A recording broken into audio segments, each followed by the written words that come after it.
guys, welcome back. It's time for a day 198 post-bariatric surgery update.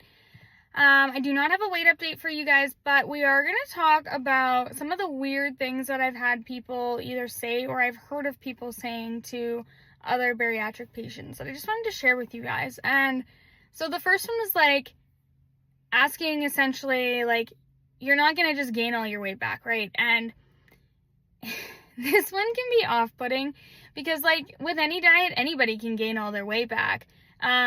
It's about using the tool that you've been given to make the lifestyle changes that you need to make so you don't put the weight back on. But to say something like that, it's almost like, well, like you're almost it feels like you're trying to doom someone from the start. And as much as it's possible, if you're careful and you make the right changes, you're not going to. So I guess the answer to it is no.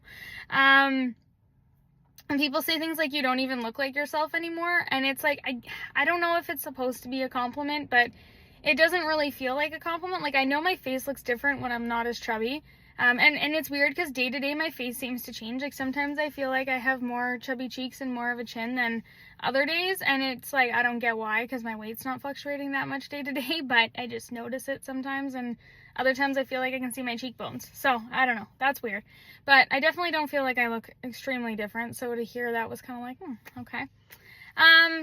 You must feel so much healthier now. And I will say that I say this to people, but for people to say it to you, it's almost like, no, it's a little icky to me. Like that's something that I should say and you're like, oh, that's awesome or great to hear, right? Good for you.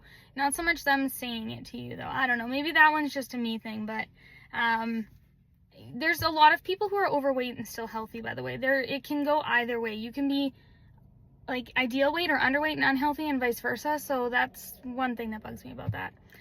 Then the people that are like, oh, I could never do that because I love food too much. And it's like, okay, that's fair. That's your perspective, but don't say that to me and push your thoughts onto me, right?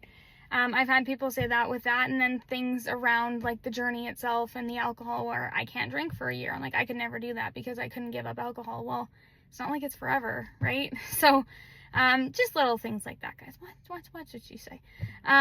What happens if it doesn't work? Well, I mean, again, it's a tool, so you have to work with it, but in a lot of ways, you're kind of forced for it to work, at least in the start. Long term, you could make the mistakes and slip, but you don't really have a choice right now. And then the other one's really just like the things about like getting too skinny and when you're going to stop. And I mean, like everybody's going to be different on that. So just don't. If they don't tell you, just let it be. But anyways, guys, that's it for today. Like and subscribe, and we'll be back tomorrow. Bye, guys.